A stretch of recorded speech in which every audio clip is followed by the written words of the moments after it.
সবচেয়ে গরম খবর, বাংলাদেশ এখন পানি নিচে। বাংলাদেশের হাজার হাজার পরিবার এখন পানিতে ভাইসা গেছে, আর এইখানে হাজার হাজার পরিবার একদম পানির নিচে আছে। শত শত মানুষ প্রাণীর স্রোতে ভাইসা গেছে, আর এইখানে অনেক গরু আছে, অনেক ছাগল আছে, এখন হাঁস মুরগি আছে, সব বন্তি পানির নিচে একদম তলায় গেছে। এটা বাংলাদেশে প্রাকৃতিক বন্যা নয়, এটা রাজনৈতিক বন্যা। আপনি এদিকে আছেন, গরম খবর। এই যে আমার মনিটরে দেখেন, আপনি দেখেন এই চিত্রগুলো দেখেন, এই যে এখানে যে একটা বাচ্চা পোলাপানের একটা ছবি, আর এটা দেখলে এই বাচ্চার ছবিটা দেখলে আপনার হৃদয়ে রক্তকরণ শুরু হয়ে যাবে। কি মায়াবী চেহারা নিয়ে পানির মতো ডুবে রয়েছে। আপনি এইটা দেখেন, এইটা দেখেন, এইটা দেখেন, আপনি মনিটরে দেখেন, আমার এই মনিটরে দেখেন, একটা কি হৃদয় বিদারক দৃশ্য।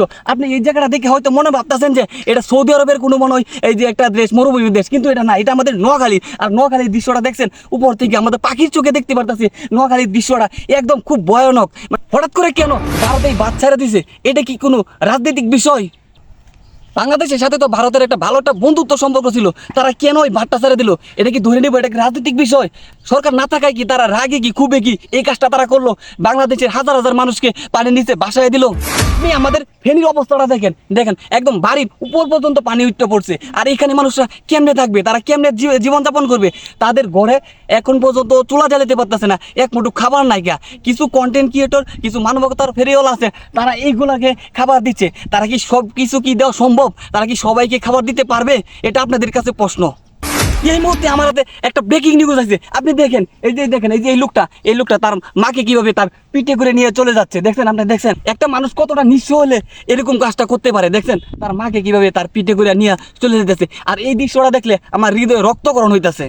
আপনি এই দৃশ্যটা দেখেন, একটা বাচ্চা কিভাবে একটা পাতিলের মধ্যে করে বেশি বেশি যাইতেছে। আপনি এই দৃশ্যটা দেখে কি আপনার মানবিক দিক থেকে কষ্ট লাগে না? আপনার তো কষ্ট অবশ্যই লাগবে। কেন ভারত এই কাজটা কেন করলো?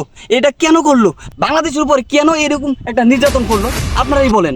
ধরেই নিব বাংলাদেশ থেকে ইলিশ ইন্ডিয়াতে পাচার হচ্ছে না, তাই জন্য কি তারা কি পানি ছেড়ে দিল? বাংলার মানুষকে কি ডুবিয়ে দিবে? বাংলাদেশ একটা ছোট রাষ্ট্র হইয়া আমরা ইন্ডিয়াকে অনেক সাহায্য সহযোগিতা করছি, তার বিনিময়ে কি আমরা ইন্ডিয়া সরকার এটাই উপহার দিল, একটা বন্যা দিল, যাতে হাজার হাজার মানুষের প্রাণ চলে যা। আমাদের মাঝে আসবে আরেকজন অতিথি, যিনি আপনাদেরকে কিছু কথা বলবে। ভারত সরকারের কি মনে এটাই ছিল যে তার প্ল্যান এটাই ছিল আমাদের যে রানিং সাবেক সরকার ছিল, যিনি পদত্যাগ করেছেন, তিনি পদত্যাগের পরে যে সে ইন্ডিয়ার যে বাঁধ, সে বাঁধটা খুলে দিবে আর বাংলাদেশে একটা দুর্যোগ তৈরি করবে। ভারত সরকারের কাছে আমার এটাই অনুরোধ যে আপনি বাঁধ বন্ধ করে দিবেন, পানি আসা বন্ধ করে দিবেন, আর বাংলাদেশের মানুষ শান্তিতে বাঁচতে চায়। আপনার দেশে যদি অন্য রাষ্ট্রের কেউ যদি আপনার দেশে আঘাত করে, তাহলে আপনার যে দেশের জনগণ তাদের কি অবস্থা হবে সেটা আপনি কি বুঝতে পেরেছেন? একইভাবে যদি এটা বুঝতে পারেন, তাহলে আপনি এই বাঁধটা, ফারাক্কার বাঁধটা এটা বন্ধ করে আমাদেরকে শান্তি দেন, আমরা শান্তিতে বাঁচতে চাই। ভারত সরকারের কাছে আমার একটাই আবেদন, আপনি কি জানেন না যে বাংলাদেশে কত গোষ্ঠীর লোক আছে, কত ধর্মের লোক আছে? মুসলিম, হিন্দু, খ্রিস্টান, বৌদ্ধ, যত ধর্মের লোক আছে, হিন্দু তো আছে, আপনাদের হিন্দু আছে। এরা কি কষ্ট পাচ্ছে না? এদেরকে দেখে আপনার কি একটু মায়া হচ্ছে না? এদেরকে দেখে আপনি এগুলো বন্ধ করেন। আমরা তো এখান থেকে মুক্তি চাই। বন্যায় যে ছোটো ছোটো বাচ্চা প্রাণ হারাচ্ছে, গরু ছাগল হাঁস মুরগি যা আছে সব বাইসা দিতে, মানুষ পানির নিচে পানিবন্দি, খাবার পাচ্ছে না, এক মুঠো একবেলা খাবার, এত কষ্টে আছে তারা। আপনি এগুলো বন্ধ করেন।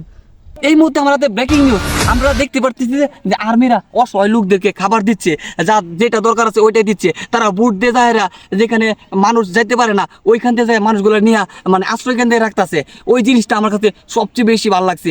আর বর্তমানে সেনাবাহিনীর দেশটা এই চালাইতেছে বাংলাদেশটা। আজকের নিউজটা এই পর্যন্তই। আগামী নিউজ দেখার জন্য আপনারা সবাই রেডি থাকেন। আল্লাহ হাফেজ।